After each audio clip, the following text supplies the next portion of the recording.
আমি আমি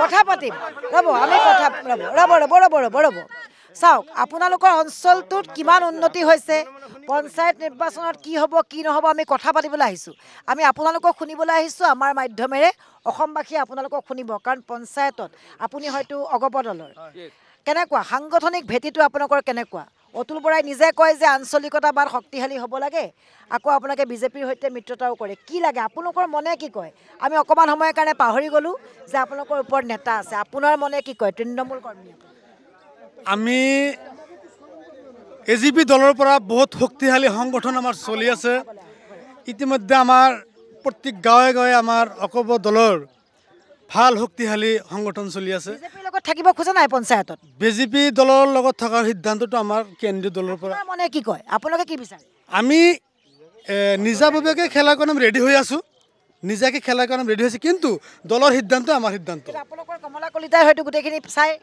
আমাৰ এই সমষ্টিটো কমলা কলিতাই চাৰে চাই চব কলিতাৰটো আমি দেখিছোঁ যথেষ্ট তেওঁৰ এটা খুব আছে মনত আমাৰ সেইখিনি কথা মই নকওঁ এতিয়া মানে ঘটনাটো হ'ল খুবটো বেলেগ বস্তু তাৰমানে কিছুমান আপোনাৰ মৃত্যুজোঁটত থাকিলেও কিছুমান মতানৈক্য হ'ব পাৰে এইটো ডাঙৰ কথা নহয় কিন্তু কথা হ'ল আমাৰ উপৰোক্ত কংগ্ৰেছ বন্ধুসকলে যিবিলাক কৈ গৈছে ছয়গাঁও সমষ্টিত যিখিনি উন্নয়ন আজি 15 বছৰত বিধায়কজন থাকিল একচুৱেলি ধৰিব লাগে যে বিধায়ক ফাণ্ডৰ পুঁজি যিটো আছে পুঁজি সৎ ব্যৱহাৰ হ'ল না নাই সেইটো ইউটিলাইজ কৰিলে সেইটোহে ধৰিব লাগিব বিধায়কে কি কৰিলে এতিয়া কেন্দ্ৰ চৰকাৰ চেন্ট্ৰেল গভৰ্ণমেণ্টৰ যিবিলাক স্কিম সেইবিলাক ফ্লক লগালে যে বিধায়কে কৰিলে এইটো নহ'ব নাই আজি অৰুণোদয় PM কিষাণ ঘৰে ঘৰে অৰুণোদয় পাইছে চাউলৰ কাৰ্ডবিলাক হৈছে দুখীয়া মানুহৰ কামবিলাক হৈছে গতিকে আপোনালোকে এইবিলাক স্বীকাৰ কৰিব লাগে যে বিজেপি মিত্ৰজোঁট চৰকাৰে এইবিলাক আমাক আঁচনিবিলাক দিছে দুখীয়া মানুহৰ সকাহ হৈছে মানে যে কৈ আছে যে 95% ভোট হয় কিন্তু বাইদেউ আমি দুখেৰে ক'ব লাগিব আমি এজন মাইনৰিটি মানুহ হিচাপত এইক্ষেত্ৰত ভোট অহাৰ লগে লগে ইহঁতে সংখ্যালঘু মানুহৰ মাজত এটা ভোট বিভাজন কৰিবৰ কাৰণে সাম্প্ৰদায়িক এটা কিবা মন্তব্য দি পেলাই যাতে ভোটখিনি ইহঁতে বিভাজন কৰি লৈ যাব পাৰে মন্তব্যটো প্ৰতিটো দলেই দিয়ে প্ৰত্যেক দলেই দিয়ে যেনেকুৱা এইবাৰ ধৰক যেনেকুৱা গো হত্যা এই গো হত্যা যিটো হেৰি আহিছে গো হত্যাটো ইয়াতে ঘৰে ঘৰে এইটো পৰিচয় যে আমাক গৰু মাংস খাব নোৱাৰে কিন্তু মুখ্যমন্ত্ৰী মহোদয় এতিয়ালৈকে কোৱা নাই যে তোমালোকে গো হত্যা গৰু মাংস খাব নোৱাৰিবা এইটো কোৱা নাই এতিয়ালৈকে যিটো মুখ্যমন্ত্ৰীয়ে কৰিলে সেইটোক আপুনি কেনে কৈছে কোনটো গোমাংস খোৱালৈ নিষিদ্ধ নাই নিষিদ্ধ কোৱা নাই খোৱালৈ নিষিদ্ধ কৰা নাই বজাৰত যিহেতুকে হোটেলত বিক্ৰী কৰাৰ ক্ষেত্ৰত এটা হয় সেইটো কি ক'ব আপুনি কি ক'ব ৰাজহুৱাভাৱে কি ক'ব গো হত্যা আইনটো আজি নতুন আইন নহয় আপোনালোকে ভালদৰে জানে আপোনাৰ গুগলত চাৰ্চ কৰক যিকোনো চাৰ্চ কৰক আপোনাৰ স্বাধীনতাৰ পিছৰ পৰাই এই গো হত্যা আইন লৈ প্ৰত্যেকটো গভৰ্ণমেণ্টৰ টাইমতে চেণ্ট্ৰেলত আপোনাৰ কংগ্ৰেছৰ সময়তে এইবিলাক আইন বনোৱা কেৱল মুখ্যমন্ত্ৰী এই বস্তুটো কেৱল হেৰি কৰি দিছে যে আপোনালোকে ৰাজহুৱা প্লেজত যাতে কোনো ধৰ্মৰ আঘাত নোহোৱাকৈ যাতে আপোনালোকে এইবিলাক ভক্ষণ নকৰে মুখ্যমন্ত্ৰী ঘোষণা কেনেকৈ লৈছে নাই নাই আমি এইটোতো মুখ্যমন্ত্ৰীটো আৰু কোৱা নাই যে আমাক গৰু মাংস খাব নোৱাৰিব এইটোতো কোৱা নাই আমাক নিজা নিজা খাদ্যততো কোনো বাধা নাই যাৰ যিটো ইচ্ছা তেওঁ খাব ৰাজহুৱাভাৱে যিটো কোৱা ৰাজহুৱাভাৱে এজনে আনজনৰ অনুভূতিক আঘাত নিদিয়াকৈ কোনে কি খায় খাওক কাৰণ এইটো সাংবিধানিক কথা সংবিধানত উল্লেখ আছে কোনো হিন্দু ধৰ্মৰ মানুহে গোমাতাক গোমাতা বুলি ভাবে তেওঁলোকে ভাবক আমাৰ মানুহে ভক্ষণ কৰে আপত্তি নাই কিন্তু তেওঁলোকৰ ধৰ্মত যাতে আঘাত নপৰে এই ঘোষণাটো আচলতে যিটো সাংবিধানিক কথা আছিলে যে আচলতে ৰাজহুৱা প্লেচত এইটো খাব নালাগে ৰাজহুৱা প্লেচত খাব নালাগে আপোনালোকৰ ঘৰত খাওক ক'ৰবাত খাওক আপত্তি নাই এই কথাটোতো হিমন্ত বিশ্ব শৰ্মা ডাঙৰীয়াই এই কথাটো কৈছে যে ৰাজহুৱা প্লেচত এইটো খাব নালাগে এজনে আন ধৰ্মৰ অনুভূতিক আঘাত দিব নালাগে কথাটো চেলেঞ্জ কৰিব নালাগে নাই নাই চেলেঞ্জ কৰিব নালাগে এইটো এটা যুক্তিৰে লাহেকৈ কথাটো ক'লে হ'ল আৰু যিটো বস্তু লিপিবদ্ধ হৈ আছে সংবিধানত যিটো লিপিবদ্ধ হৈ আছে আমিতো সংবিধান মানো বজাৰত প্ৰভাৱ পৰিছে নাই গোটেই বিষয়টোত কাৰণ গৰৈমাৰীতো এনেকুৱা বজাৰ আছে চেনেলৰ জৰিয়তে বা আমাৰ মানুহৰ আমাৰ ইয়াত কোনো ধৰণৰ প্ৰভাৱ নাই আমাৰ কোনো প্ৰভাৱ নাই এটা কথা মই সুধো অগপৰ যিটোকে কমলা কলিতা যথেষ্ট তেওঁ এটা খুব প্ৰকাশ কৰিছে এই বিষয়টোক আপোনালোকে কেনেকৈ চায় তৃণমূল পৰ্যায়ত খুবটো শুনক দল এটা বস্তু বেলেগ চৰকাৰ এটা বস্তু বেলেগ আমি কাৰোতো নহয় দল আমি কি কৰিছোঁ বিজেপিৰ লগত আমি একত্ৰিতভাৱে চৰকাৰ গঠন কৰিছোঁ চৰকাৰ গঠন কৰিছোঁ বুলি ভাবিয়েই তেওঁলোকে আমাক তলত ৰাখিব আমি তেওঁলোকৰ তলত থাকিম সেইটো নহয় আমি মিলামিলিকৈ কাম কৰিম কিন্তু আমাৰ স্বাৰ্থত যেতিয়া আমাৰ লগত নিমিলিব আমি তেতিয়া সেইটো প্ৰতিবাদ কৰিম। এইটো আমাৰ মিত্ৰ দলৰ এইটো এটা ধৰ্ম। যিহেতুকে গো মাংসৰ প্ৰসংগটো আহিল, এই গোটেই বিষয়টোকে ঘোষণাটোক আপোনালোকে কেনেকৈ চায়? নহয়, এই ঘোষণা সংখ্যালঘু যথেষ্ট সংখ্যক লোক ইয়াত সংখ্যালঘু আছে। এই ঘোষণাটোত আমাৰ গৰৈমাৰী এলেকাত কোনো ধৰণৰ প্ৰভাৱ পৰা নাই। সংখ্যালঘু এজন ব্যক্তি হিচাপে আপোনালোকে কেনেকৈ চায়? আমি এই কথা বিচাৰোঁ যে এখন গণতন্ত্ৰ ৰাষ্ট্ৰত, গণতান্ত্ৰিক দেশ এখনত কোন ধৰ্মাৱলম্বীৰ মানুহে, কোন জাতৰ মানুহে কি খাব, কি পিন্ধিব, তেওঁ কি কৰি ভাল পাব, গতিকে সেইটোৰ ওপৰত চৰকাৰে লেকাম নলগোৱাটো আমি বিচাৰোঁ। আৰু এই ক্ষেত্ৰত গৰৈমাৰী এলেকাত পূৰ্বৰ যি স্থিতি আছিলে আজিও আমি সেনেকৈ চলি আছোঁ। ইয়াত কোনো ধৰণৰ বিৰূপ প্ৰতিক্ৰিয়া পৰা নাই। আজিৰ পৰ্যায়ত পূৰ্ব বক্তা এজনে কৈ গৈছে যে আজি একেবাৰে আপোনাৰ মানে সামান্য গাঁৱৰ ৰাস্তা এটা পৰ্যন্ত আজি পকীকৰণ হৈছে আৰু ইয়াৰ সম্পূৰ্ণ কৃতিত্বৰ নায়ক ৰেকিবুদ্দিন আহমেদ ডাঙৰীয়া। এই কথা আমি একেবাৰে অকপকে স্বীকাৰ কৰিব লাগিব। আৰু এটা কথা ক'ম যে আজি মিত্ৰজোঁট এখেতসকলে যিটো মিত্ৰজোঁট কৈ আছে, 3 দিন আগত দেখা পালোঁ যে মিত্ৰজোঁটৰ হৈ মানে কমলা কলিতাই ডাঙৰীয়াই কৈ আছে যে মানে বিজেপি দল তথা চৰকাৰে চামুচেৰে দিয়ে বেলচা মাৰি লৈ যায়, চামুচেৰে দি বেলচা মাৰি লৈ যায় মিত্ৰ গোষ্ঠীৰ মানুহে। আৰু সেই চাগত আৰু এটা কথা কৈছে কমলা কলিতাই যে হেমাংগ ঠাকুৰে হেনো মানে মাটিৰ ক্ৰয় বিক্ৰয়ত মানে ব্যস্ত। গতিকে যে যি আমাৰ বন্ধুসকলে যি মিত্ৰতাৰ দাবীৰে ইয়াত থিয় হৈছে, তেতিয়াহ'লে আমি টিভিৰ পৰ্দাত এইবিলাক কি দেখিবলৈ পাওঁ যে মিত্ৰতা। তো আজি যে পঞ্চায়তৰ নিৰ্বাচন যি উপলক্ষে আপোনালোকে আজিৰ এই অনুষ্ঠানটো ইয়াত আয়োজন কৰিছে, এজন বন্ধুৱে কৈ গৈছিলে MG আনৰেগাৰ কথা, 3 খলপীয়া পঞ্চায়তী ৰাজ ব্যৱস্থাত তাৰে আঞ্চলিক পঞ্চায়ত আৰু জিলা পৰিষদ দলীয় প্ৰতীকেৰে অনুষ্ঠিত হ'ব, গাঁও পঞ্চায়তটো নিৰ্দলীয় প্ৰতীকেৰে অনুষ্ঠিত হ'ব। এখেতসকলে বিচাৰি পাইছে গাঁও পঞ্চায়তত দুৰ্নীতি হয়, জিলা পৰিষদ আৰু আঞ্চলিক পঞ্চায়তত দুৰ্নীতি হয়। দুৰ্নীতি নহয়, কেনেধৰণৰ নীতি। একেটা পঞ্চায়তৰ নিৰ্বাচন, গাঁও পঞ্চায়তৰ নিৰ্বাচন, আঞ্চলিক পঞ্চায়তৰ নিৰ্বাচন আৰু জিলা পৰিষদৰ নিৰ্বাচন। 3 খলপীয়া পঞ্চায়তী ৰাজ ব্যৱস্থাত গাঁও পঞ্চায়তৰ নিৰ্বাচনটো হ'ব নিৰ্দলীয়, যে আঞ্চলিক পঞ্চায়ত হ'ব দলীয় প্ৰতীকেৰে, জিলা পৰিষদ হ'ব দলীয় প্ৰতীকেৰে। এই প্ৰশ্নটো আকৌ এবাৰ সুধিছোঁ, যিহেতুকে গো মাংসৰ প্ৰসংগটো আপোনালোকে নিজে উত্থাপন কৰিছে, সংখ্যালঘু বহু লোক আছে কাৰণে সুধিছোঁ। মুখ্যমন্ত্ৰীৰ যি মন্তব্য আছিল কেনেকৈ চায় আপোনালোকে, কোনে ক'ব, কেনেকৈ চাইছে গোটেই বিষয়টো? আমি সংখ্যালঘুভাৱে আমি সেইটো লৈ দৃষ্টি আমি এতিয়ালৈকে আমাৰ এই অঞ্চলৰ মানুহে আমি সেইটো লৈ বিবেচনাও কৰা নাই।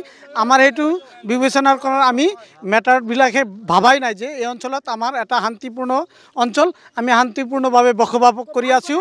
আৰু এটা কথা হ'ল যে বিগত সময়ত মাননীয় ৰেকিবুদ্দিন আহমেদৰ নেতৃত্বত আমি যিমানখিনি গাঁও পঞ্চায়ত আছে তেখেতৰ আমি কংগ্ৰেছে দখল কৰিছিলোঁ। খুব ভাল কথা এটা কৈছে যে আপোনালোকৰ প্ৰভাৱ নহয়। গো মাংসৰ কথাটো হ'ল যে আপাৰ আছামত, উজনি অসমত অসম গণ পৰিষদ আৰু বিজেপিৰ ভেটি নোহোৱা হৈ গৈছে। সেইকাৰণে মুখ্যমন্ত্ৰী এটা সাম্প্ৰদায়িক দাঙ্গা লগাবৰ কাৰণে এই কথাটো কৈছে। এইটোত অসমত কোনো প্ৰভাৱ নপৰে, আমাৰ ইয়াতো নপৰে, ক'তো নপৰে। এইটো 2 দিনমান পিছত নাথাকে, পঞ্চায়ত ইলেকশ্যনৰ পিছত এই কথাটো বিলকুল নাথাকে। মুখ্যমন্ত্ৰীয়ে পাহৰি যাব গৰুৰ মাংসৰ কথাটো। এতিয়া গৰুৰ মাংসটো মানে কৈ পঞ্চায়ত ইলেকশ্যনটো তেওঁ পাৰ কৰিব খুজিছে। এইটো মানে গো মাংসৰ কথা যিটো ওলাইছে, এইটো আমি চৰকাৰে যিটো মানে ৰুলছ দিছে, এইটো মানে মই সংখ্যালঘু হিচাপে বা মাইনৰিটি হিচাপে এইটো মই ব্যক্তিগত কৈছোঁ, এইটো মানে ভাল পোৱা নাই।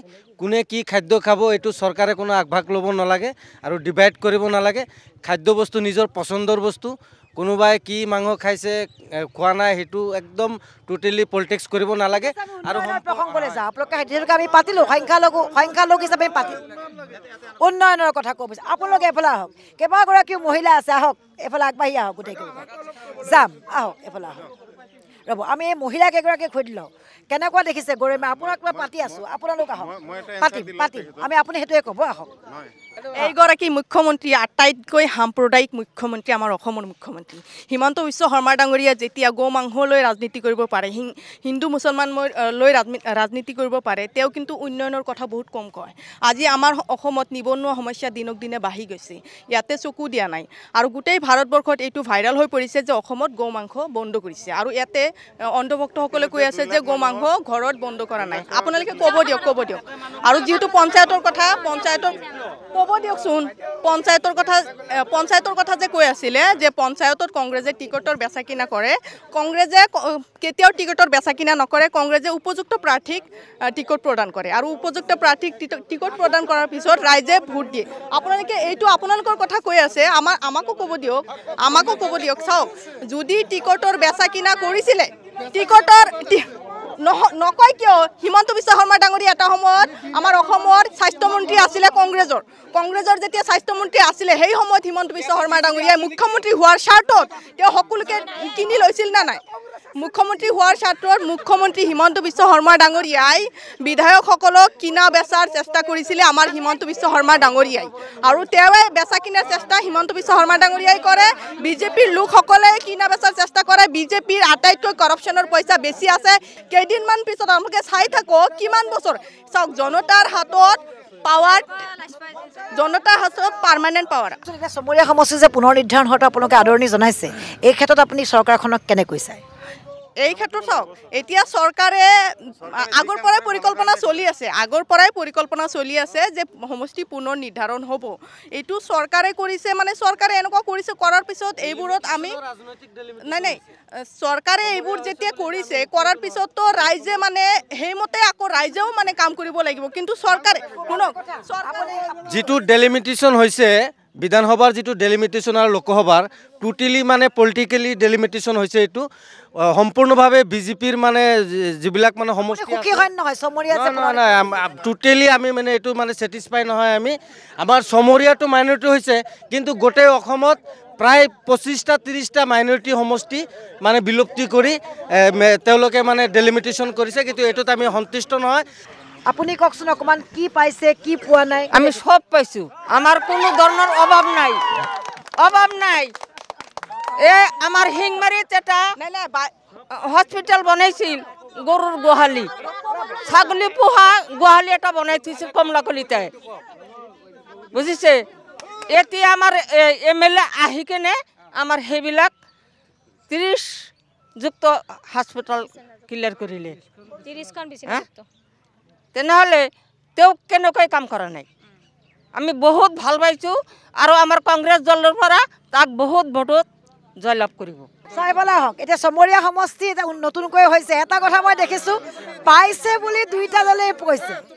হ'ব কোনে দিছে চাওক উন্নয়ন এটা কথা স্পষ্ট গোটেই অসমৰ ভিতৰত যদি গোটেই অসমৰ ভিতৰত চাই হা আমাৰ 14জন এমপিৰ ভিতৰত 11জন এমপি বিজেপিৰ পৰা জিকি গ'ল হয় না নহয় আপোনাৰ উপ নিৰ্বাচনত 5টা MLAৰ ভিতৰত এটা MLA কংগ্ৰেছ জিকিব পাৰিছে নেকি এই ছয়গাঁও সমষ্টি শুনক মই কৈ আছোঁ ছয়গাঁও সমষ্টিত 3টা কাৰ্যকাল ন চামগুৰিত 5টা কাৰ্যকাল 25 বছৰৰ কাৰ্যকাল চুৰবাৰ কৰি দিছোঁ নহয় জিৰ'ত নেক্সট টাইম আপুনি চাওক 2026 চনত যদি চমৰীয়া সমষ্টিত কংগ্ৰেছ আহিব পাৰে লিখি লৈ যাওক 2026 চনত লিখি দিম নোৱাৰে 25 বছৰৰ ৰেকৰ্ড ভাঙি দিছোঁ আৰু 15 বছৰৰ ৰেকৰ্ড এনে গুচি যাব এইটো মই কৈ দি আছোঁ আপোনালোকে শুনক এইটো কণ্ট্ৰভাৰ্চি কৰিব নালাগে আপোনালোকে চাওক আমি গড়াইমাৰীবাসী বুৰ্বক নহয় আমাৰ ৰাইজ বুৰ্বক নহয় আমাৰ বিধায়ক ৱাৰ্ড মেম্বাৰে জিকাব নোৱাৰে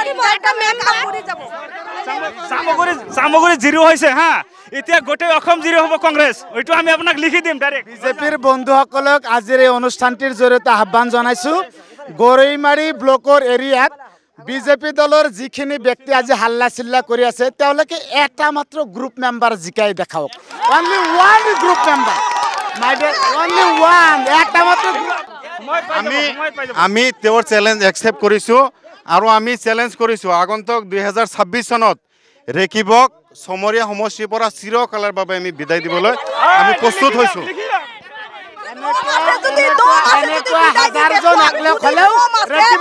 বিদায় দিয়া কেতিয়াও সম্ভৱ নহয়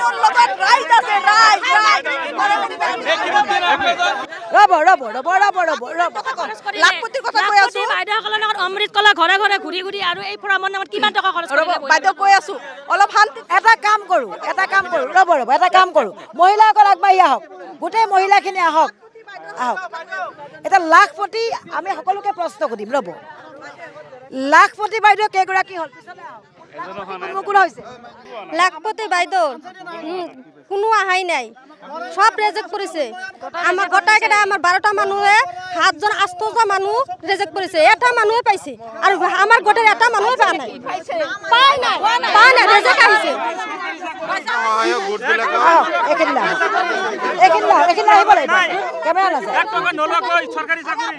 কি ক'ব বিজেপিয়ে কৈ আছে কংগ্ৰেছে উন্নয়নৰ গড়েমাৰী অঞ্চলৰ উন্নয়নৰ মেইন ভেটিটো হৈছে কমলা কলিতা উন্নয়ন ক'ৰ পৰা হয় ব্লকৰ পৰা উন্নয়ন হয় SDC অফিচৰ উন্নয়ন হয় ৰাস্তা ঘাটৰ উন্নয়ন হয় এই তিনিটা বস্তুৱে কমলা কলিতাৰ দিনত হোৱা বস্তু গম পাইছে নাই গতিকে উন্নয়নটো মেইন হৈছে কমলা কলিতাৰ পৰা আৰম্ভ হৈছে আমাৰ ছয়গাঁও সমষ্টিত যথেষ্ট উন্নতি হৈছে কিন্তু ইণ্টাৰেষ্টিং কথা হ'ল মই ক'ব খোজা নাই যে ৰেকিবুদ্দিন আহমেদ ডাঙৰীয়াই উন্নতি কৰা নাই সেইটো মই ক'ব বিচৰা নাই কিন্তু ইণ্টাৰেষ্টিং কথা হ'ল লেখত ল'বলগীয়া কাম কি কৰিছে মোৰ প্ৰশ্নটো সেইটো মই জানাত আমাৰ ইয়াতে প্ৰথম মেডিকেল কলেজ আমাৰ কলেজ স্থাপন কৰিলে আমাৰ কমলা কলিতা ছাৰে তাৰপিছত SDC চাৰ্কল অফিচ আপোনাৰ কমলা কলিতা ছাৰে ব্লক কমলা কলিতা ছাৰে কৰিলে যিটো সময়ত আমি গড়েমাৰীৰ পৰা ছয়গাঁও যাব লাগিলে ঠেলা গাড়ী বা খোজকাঢ়ি বা চাইকেল লৈ অন্য কোনো গাড়ীৰ ব্যৱস্থা নাছিল সেই প্ৰথম ব্যৱস্থাটো কৰি দিলে কমলা কলিতা ছাৰে লামপাৰা টু গড়েমাৰী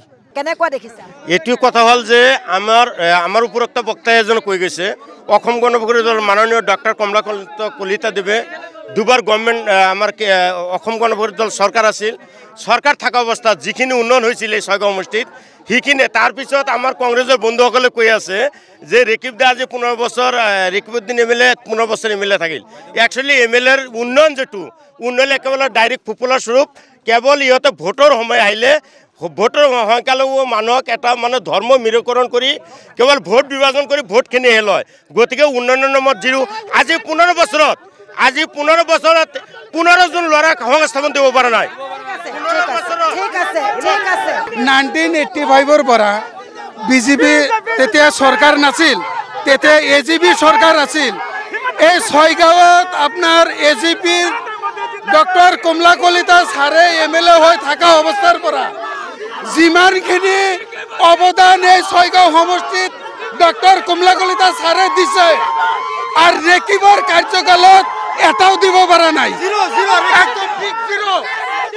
আপুনি কাক দিব চমৰীয়াত যিমান উন্নয়ন হৈছে কি ক'ব দাদা নাই এইটো নিশ্চিতভাৱে অসম চৰকাৰৰ মাননীয় মুখ্যমন্ত্ৰী ডাঙৰীয়াকে এই ক্ৰেডিটটো দিয়া যাব গোটেইখিনি উন্নতি আপোনালোকে পাইছে এইটোৱে ক'বলৈ বিচাৰিছে সেইটোৱে ক'ব বিচাৰিছে আপোনালোকে কি ক'ব অগপু আছে পঞ্চায়ত নিৰ্বাচনো আহি আছে কেনেকৈ প্ৰস্তুত আৰু মনৰ ভাৱটো কি এবাৰ নিৰ্বাচন কেনেকৈ খেলিম বুলি ভাবে চাওক স্বাধীনতাৰ পিছৰ পৰা বিভিন্ন সময়ত কংগ্ৰেছ চৰকাৰেও শাসন কৰিছে কিন্তু আমি ইমান উন্নয়নৰ মুখ তেতিয়া দেখিবলৈ পোৱা নাছিলোঁ যিটো নেকি আজি আমাৰ ডাইনামিক মুখ্যমন্ত্ৰী মাননীয় হিমন্ত বিশ্ব শৰ্মাৰ বিভিন্ন চৰকাৰী আঁচনি জনসাধাৰণক উন্নয়নৰ কাৰণে তেওঁ লৈছে আৰু সেই আঁচনিবিলাক আহি মহাত্মা গান্ধীৰ যি স্বৰাজ গাঁৱৰ যি উন্নয়ন সেই গাঁৱৰ উন্নয়ন হ'বলৈ সক্ষম হৈছে নগপৰ হৈ আপোনালোকে মিত্ৰজোঁটৰ লগত একেলগে থাকি একেলগে খেলাৰ কথা ভাবিছে হয় আমি আমাৰ যথেষ্ট বুজাবুজি আছে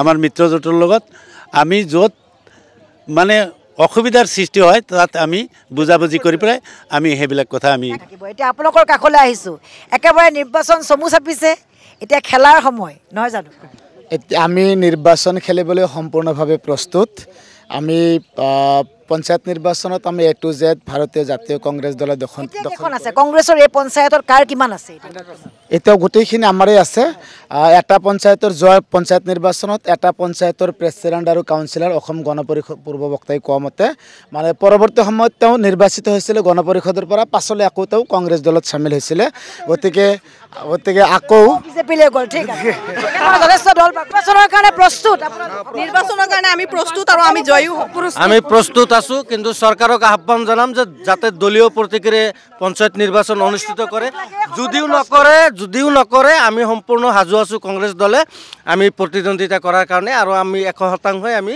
চমৰীয়া সমষ্টিত আমি চমু কৰিছোঁ চমৰীয়া সমষ্টি নতুন সমষ্টি পঞ্চায়ত নিৰ্বাচন আহি আছে সকলো দলেই কৈছে অৱশ্যে আমি দেখিলোঁ কংগ্ৰেছ বিজেপি অগপৰ বাহিৰে বাকী ৰাজনৈতিক দলৰ কাকো আমি লগ পোৱা নাই বা সাংগঠনিক ভেটি যথেষ্ট সবল বুলি আমি দৃঢ়তাৰে ক'ব নোৱাৰোঁ।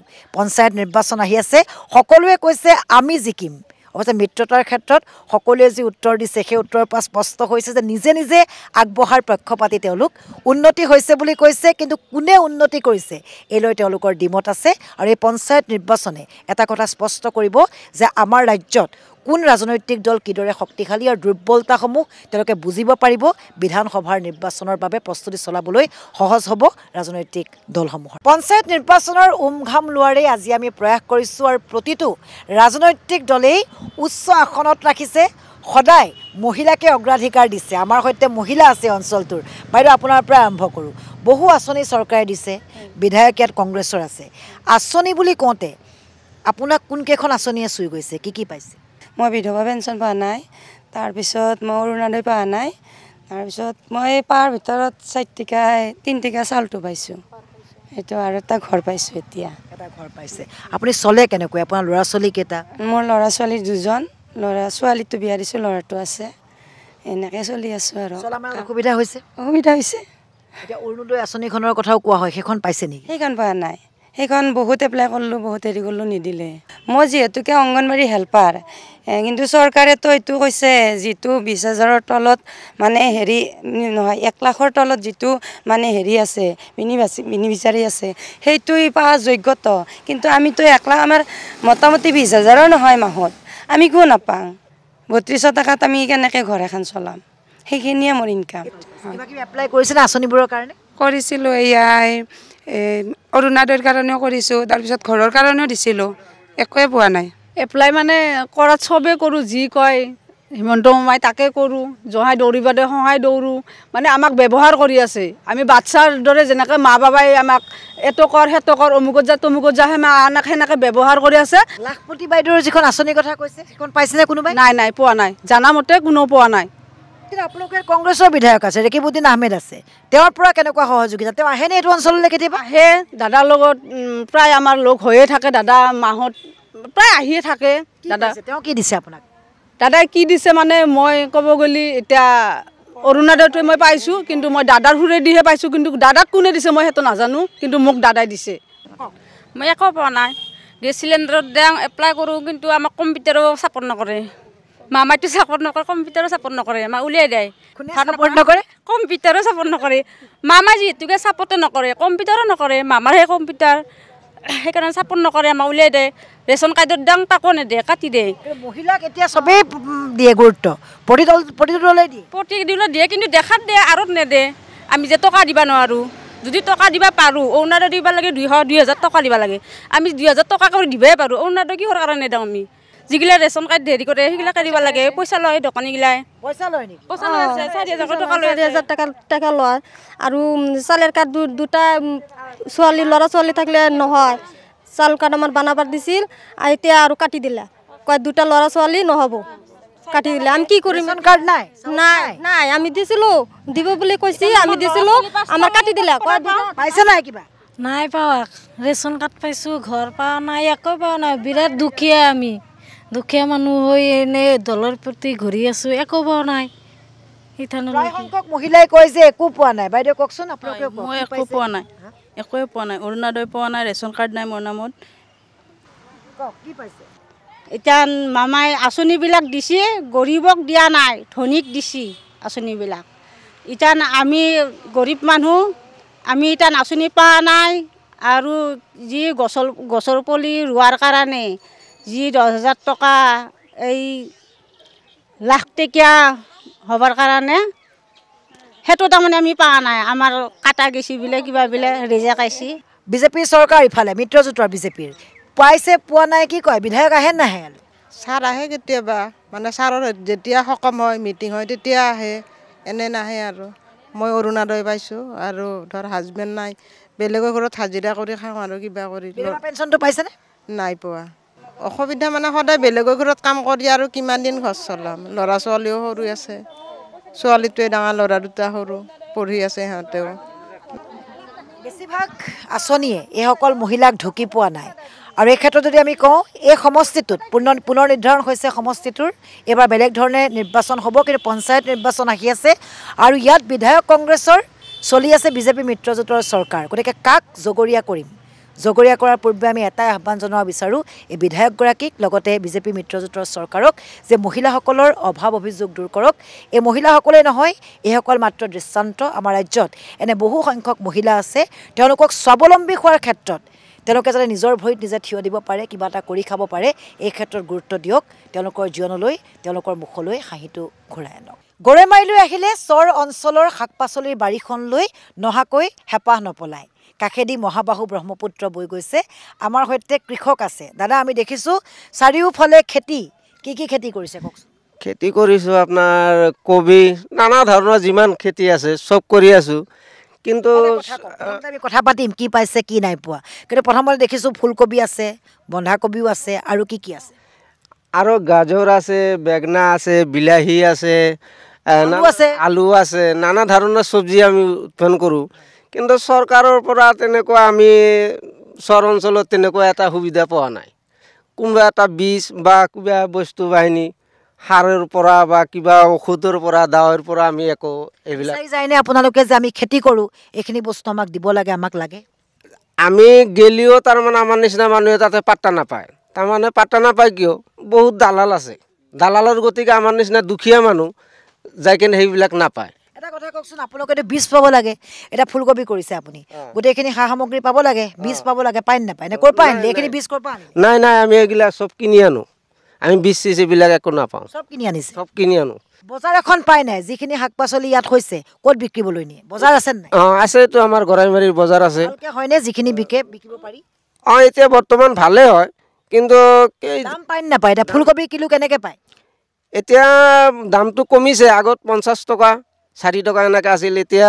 30 টকা 25 টকা এনেকুৱা বজাৰলৈ গৈ যিমান দাম হয়গৈ বা বেলেগ ঠাইলৈ গৈ এইখিনিতে সিমান দাম পায়নে নাপায় নাপায় তো লাভ কেনেকুৱা হ'ব মধ্যভোগীয়ে খাইছে সম্পূৰ্ণ কি খেতিয়কৰ খেতিখিনি কৰাটো মানে কষ্ট আপুনি কি কৰে শাক পাচলি কৰোঁ কবি কৰোঁ বেঙেনা কৰোঁ গোটেইখিনি কৰোঁ অকণমান এই কথা পাতিবলৈ আহিলোঁ এতিয়া পঞ্চায়ত নিৰ্বাচন আহি আছে আপোনালোকেও কৈছে অভাৱ অভিযোগবোৰ কেনেকৈ চাই ইয়াত আছে কংগ্ৰেছৰ বিধায়ক চৰকাৰ চলি আছে বিজেপি মিত্ৰজোঁটৰ কোনো একো নাই কৰা বুলি ক'ব পাৰি নেকি নাই আমাৰ চৰ অঞ্চলৰ কাৰণে একো কৰা নাই কোনো নাই কৰা নেকি একো কৰা নাই আমাৰ যিখিনি খেতিয়কৰ কাৰণে কৃষকৰ কাৰণে সুবিধা দিব লাগিছিল সেইখিনি মুঠতে আমি 1% পোৱা নাই বিধায়কগৰাকী আহেনে ইয়াৰ নাই বিধায়কগৰাকী যোৱা পঞ্চায়ত ইলেকশ্যনত আহিছিল এইবাৰ কিজানি পঞ্চায়ত ইলেকশ্যনত আহিব পাৰে ইয়াৰ মাজত আৰু নাই নাই ভোটৰ টাইমত আহিব পঞ্চায়তৰ টাইমত আহিব আহি কেনে যে এহঁতৰ ভোট হৈ গ'ল আৰু এহঁতৰ গুচি গ'ল তেওঁলোকক প্ৰশ্ন কৰিলোঁ এটাই কথা কৈছে শাসক বিৰোধী কোনো নাহে নিৰ্বাচনৰ সময়ত সকলো আহে সকলোখিনি দিয়াৰ প্ৰতিশ্ৰুতি দিয়ে কিন্তু নিজৰ মতেই তেওঁলোকে খেতি কৰি গৈছে সাৰ বীজ সকলো নিজে কিনিছে বজাৰ এখনো পোৱা নাই আৰু এইদৰেই কৃষকসকলে এতিয়া সংগ্ৰাম কৰিবলগীয়া হৈছে কিন্তু এই সংগ্ৰাম শেষ কেতিয়া হ'ব কোনে তেওঁলোকৰ দুখ বুজিব এইবোৰৰ ক্ষেত্ৰত যি প্ৰশ্ন তাৰ কোনো উত্তৰ নাই অকল পঞ্চায়ত নিৰ্বাচন অনুষ্ঠিত হ'লেই নহ'ব এই নিৰ্বাচনত জয়ী হোৱা প্ৰতিনিধিয়ে সুনিশ্চিত কৰিব লাগিব সাধাৰণ লোকৰ উন্নয়ন লগতে সাধাৰণ জনতাৰ সমস্যাও সমাধান হ'ব লাগিব তেতিয়াহে সফল হ'ব পঞ্চায়তী ৰাজ ব্যৱস্থা আজি অনুষ্ঠানৰ পৰা ভিডিঅ' জাৰ্নেলিষ্ট বিমল আৰু মুকুটৰ সৈতে মই মৃদুস্মিতা ভূঞাই বিদায় লৈছোঁ ধন্যবাদ